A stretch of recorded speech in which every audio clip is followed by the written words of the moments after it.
दोस्तों संसद में 2025-26 के लिए यूनियन बजट पेश कर दिया गया है वित्त मंत्री निर्मला सीतारमण के द्वारा।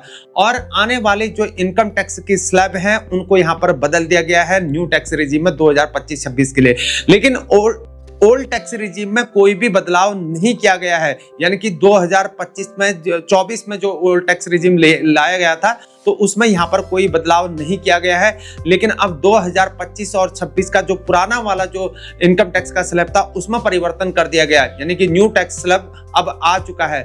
लेकिन यह केवल और केवल हम बात करेंगे सैलरी भोगियों के लिए। यहाँ पर इंडियन डिफेंस ऑर्गेनाइजेशन के अंतर्गत जो अपनी सेवा दे रहे हैं मेरे फौजी भाई हैं जो मिलिट्री फैमिली से बिलोंग करते हैं, उस ऑर्गेनाइजेशन के अंतर्गत आर्मी, एयरफोर्स और नेवी, टेरिटोरियल आर्मी, डीएससी, वे सभी मेरे फौजी भाई, मेरे फौजी बहनें, और साथ में यहाँ पर पीवीओआर रैंक्स यानी कि ओआर और जेशियो, और साथ में ऑफिसर्स साहिबान के लिए किस प्रकार से यहाँ पर इनकम टैक्स में उनकी कैलकुलेशन हो पाएगी उसी को समझने की बात करेंगे।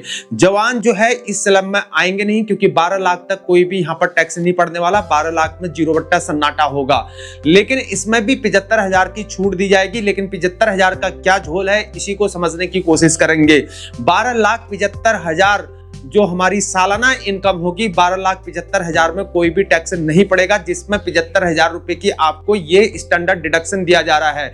यानी कि जो आपकी एनुअल इनकम है उसमें 75,000 का आपको डिडक्शन दिया जा रहा है, स्टैंडर्ड डिडक्शन, जिसे हम मानक कटौती कहते हैं या सरल भाषा में इसको छूट भी कह सकते हैं।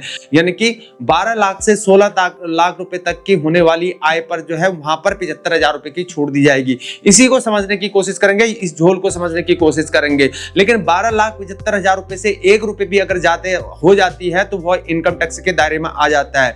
लेकिन वे जवान भी इनकम टैक्स के दायरे में आ सकते हैं जब वो सियाचिन ग्लेशियर वाले जैसे या सिक्किम ग्लेशियर जैसे इलाके में जा सकते हैं। यानी कि 15,000 18,000 फीट से अगर ऊपर जाते हैं तो उनको यहाँ पर इनकम टैक्स के दायरे में आ सकते हैं। लेकिन उनको घबराने की जरूरत नहीं है, उनको इनकम टैक्स फिर भी नहीं पड़ने वाला है, क्योंकि रिस्क अलाउंस और काउंटर इंसर्जेंसी, काउंटर टेररिज्म और फील्ड और हाई अल्टीट्यूड जैसे जो अलाउंसेस होते हैं उनमें आपको इनकम टैक्स में रिबेट पाया जा सकता है, जिसे हम रिस्क अलाउंस कहते हैं। वैसे ही पैरामिलिट्री फोर्सेस के लिए भी लागू है। जो सहायक कमांडेंट से स्टार्ट होते हैं जो रैंक है, कमीशनड रैंक है, या उनके जो सब इंस्पेक्टर, इंस्पेक्टर रैंक है, उनके लिए भी यही चीज ऑथराइज होती है जो पैरामिलिट्री से बिलोंग करती है। लेकिन यह पेंशनर्स के लिए लागू नहीं होती है, पेंशनर्स के लिए अलग लागू होती है, लेकिन सैलरी के लिए, भोगियों के लिए अलग लागू होती है। सीधे आगे बढ़ने से पहले दोस्तों, मैं हूं हीरा परिहार और आप देख रहे हैं सैनिक एकता। हमारे चैनल को सब्सक्राइब करें, ज्यादा से ज्यादा सपोर्ट देने का प्रयास करें और वीडियो में लाइक और कमेंट करना ना भूलें। तो दोस्तों आगे बढ़ते हैं सीधे income tax slab financial year 2025-26 की बात करते हैं। सीधे नोट में मैंने लिखा है 12 लाख तक कोई भी टैक्स नहीं पड़ने वाला है, जीरो बट्टा सन्नाटा है, ठीक है ना। 12,75,000 से 1 रुपए भी अगर ज्यादा हो जाता है तो सरकार उसमें टैक्स लेगी आप लोगों से। तो फाइनेंशियल ईयर 2025-26 के लिए एनुअल इनकम पर स्लैब वाइज जिसमें 75,000 का स्टैंडर्ड डिडक्शन होगा। इस प्रकार 75,000 का स्टैंडर्ड डिडक्शन होगा। पहले इसमें 12 लाख तक कोई भी टैक्स नहीं होगा, जिसमें आपको 12 लाख से लेकर ऊपर तक वाले जो होंगे उसमें 75,000 का स्टैंडर्ड डिडक्शन दिया जा रहा है कि नहीं, छूट दी जा रही है। इस प्रकार 12,75,000 में कोई भी टैक्स नहीं पड़ेगा। यानी कि 12,75,000 रुपए सालाना अगर आय हो रही है, इनकम हो रही है, इतनी हमारी सैलरी बन रही है 12,75,000 रुपए, तो उस पर जीरो बट्टा सन्नाटा होगा, उसमें कोई भी इनकम टैक्स नहीं पड़ेगा। इस प्रकार से जवान इस दायरे में आते ही नहीं है। और जेसीओ की हमारे 80,000 रुपए तनख्वाह होती है, 1 लाख रुपए महीने की भी अगर तनख्वाह होती है तब भी वो इस दायरे में नहीं आने वाले हैं। तो और बाकी अगर वो फॉर्म 16 उनका सालाना जब निकलता है, अगर वो भी इनकम टैक्स के दायरे में आ जाते हैं तो उसको आईटीआर भर के आप आराम से उसको रिटर्न करा सकते हैं, कोई घबराने वाली बात नहीं है। लेकिन फील्ड जैसे इलाके में आते हैं तो आपको इनकम टैक्स पड़ सकता है, लेकिन इनकम टैक्स में छूट भी पाया जा सकता है।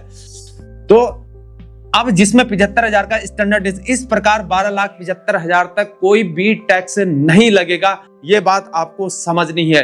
लेकिन अब हम समझेंगे कि 75,000 का आखिर क्या झोल है। वे हमारे अफसर साहिबान हैं जिनको यहाँ पर 12,75,000 रुपए से उनकी सैलरी ज्यादा बन रही है, और यहाँ पर जो हमारे जेसीओ साहिबान है उनकी भी 12,75,000 से अगर उनकी ज्यादा सैलरी बन रही है, फील्ड इलाके में पोस्टेड है, या सूबेदार मेजर साहब हैं, ऑनरी कैप्टन है, ऑनरी लेफ्टिनेंट है, उनकी पड़ सकती है। मैं पेंशनर की बात नहीं कर रहा हूं, जो यहाँ पर सेवारत हैं, सर्विस में है, उनकी बात कर रहे हैं हम। तो वही पैरामिलिट्री फोर्सेस के जवान हैं, उनके लिए भी वही चीज ऑथराइज होती है।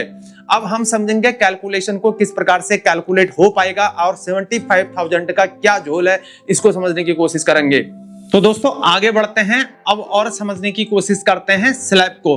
अब आप देखना इनकम टैक्स की जो स्लैब है फाइनेंशियल ईयर 2025-26 के लिए 0 से 4 लाख पर 0% है, 4 लाख से 8 लाख पर 5% है, 8 लाख से 12 लाख पर 10%, 12 लाख से 16 लाख पर 15%, 16 से लाख से 20 लाख तक 20%, 20 लाख से लेकर 24 लाख तक 25% और 24 लाख से ऊपर वाले को 30%। तो इस प्रकार से ये इनकम टैक्स की स्लैब है, ये आपको समझ में आ चुका होगा। अब मान लीजिए किसी आर्मी ऑफिसर्स की जो स्टार्टिंग है अपनी पलटन में गया, यूनिट में गया, तो उसकी सैलरी 13 लाख रुपए पर अननम बनती है। एक लेफ्टिनेंट रैंक मान ले, सूबेदार मेजर मान दे, सूबेदार मेजर की भी लगभग एक सालाना 13 लाख, या जूनियर कमीशन ऑफिसर की 13 लाख रुपए सालाना बन रही है, यानी कि 1 लाख रुपए कुछ ज्यादा वो महीने की तनख्वाह ले रहा, तो 13 लाख रुपए एनुअल इनकम बन रही है। तो उस प्रकार से बोला कि 4 लाख से 0 से 4% तक तो 0 हो गया। अब 4 लाख से 8 लाख तक 5%, यानी कि 8 से लेकर 4, यहाँ 13 लाख रुपए है, और 12 लाख पर कोई टैक्स नहीं पड़ेगा। लेकिन 12 लाख में भी 75,000 का 12,75,000 की छूट मिलेगी स्लैब में, और 12,75,000 से 1 रुपए ज्यादा होने पर भी इनकम टैक्स पड़ जाएगा। तो यहाँ 12,75,000 से कितना ज्यादा है, 25,000 रुपए ज्यादा है। तो 25,000 अगर कम होता, 12,75,000 हो जाए तो टैक्स नहीं पड़ता, छूट मिल जाती, ठीक है ना। और वही जो है 12,75,000 12,75,000 1 रुपया हो जाता, तो तब भी उसमें टैक्स के दायरे में आ जाता स्लैब में। तो 4 लाख से 5% निकालेंगे, 8 में से 4 घटा 4, तो 4 लाख का 5% 20,000 हो गया, और 8 लाख से 12 लाख तक 12 में से 8 गया 4 लाख का 40,000 रुपीज हो गया, और वहीं 16 लाख और 12 लाख का डिफरेंस हो गया 4 लाख। लेकिन हमने लिया 13 लाख रुपए एनुअल इनकम है, सालाना सैलरी आपकी इतनी बन रही है, तो 12-13 लाख हो गया, तो इसमें 15%। अब 12 से 13 लाख को 15% पड़ेगा हमको, यानी कि जो 1 लाख का है उसमें 15% पड़ेगा। 12 लाख का तो हिसाब किताब हमने निकाल दिया, तो अब जो है 1 लाख पर जो है यहाँ पर 15% पड़ रहा है, लेकिन उसमें भी आपको 75,000 का डिडक्शन मिल रहा है, 75,000 की छूट मिल रही है। तो 1 लाख में से 75,000 रुपए घटा देंगे तो 25,000। अब इस प्रकार 25,000 में यहां पर कितना पड़ेगा, 25,000 में यहां पर 15% का टैक्स पड़ेगा, ठीक है ना, 15% का टैक्स पड़ेगा। इसको मैं मिटा देता हूं, आप कंफ्यूज हो जाओगे यहां से, क्योंकि हमारा यहां पर हिसाब किताब यहां पर तक है बस, ठीक है ना, यहां पर तक हिसाब से। तो 1 लाख से 75 जाता 25,000 हो गया, माइनस करेंगे तो 25,000, तो 25,000 15% हो गया, तो 3,750 रुपए हमारा टैक्स इतना डिडक्शन हो रहा है। तो टोटल डिडक्शन कितना हो गया, देखो टोटल टैक्स डिडक्शन,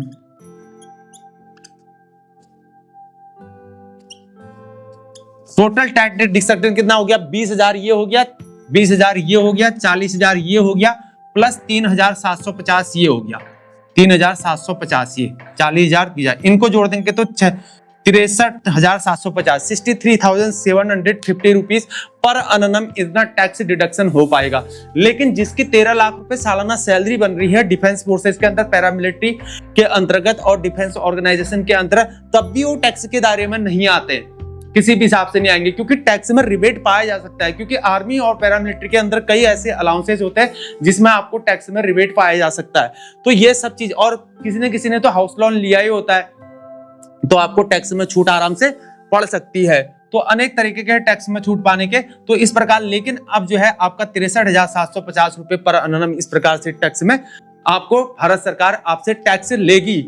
कागजों के अनुसार ये 1 हफ्ते बाद इसका विधेयक पारित हो जाएगा, बिल बन जाएगा, तो यह आ जाएगा पब्लिक डोमेन में, तो उसको भी हम स्टडी करके बता पाएंगे। लेकिन यह केवल सैलरी भोगियों के लिए, सेवारत कर्मचारियों के लिए है, लेकिन यह पेंशनर्स के लिए लागू नहीं है, ठीक है ना। पेंशन के लिए अलग छूट मिलती है, उस फैमिली पेंशन के लिए उनकी अलग कैलकुलेशन होती है, उसको भी बाद में हम समझने की कोशिश करेंगे। हमारे एक्स सर्विसमैन भाइयों के लिए, वेटरन्स के लिए, वेटरन्स फैमिली, मिलिट्री फैमिली के लिए उनको और समझने की कोशिश कर दे।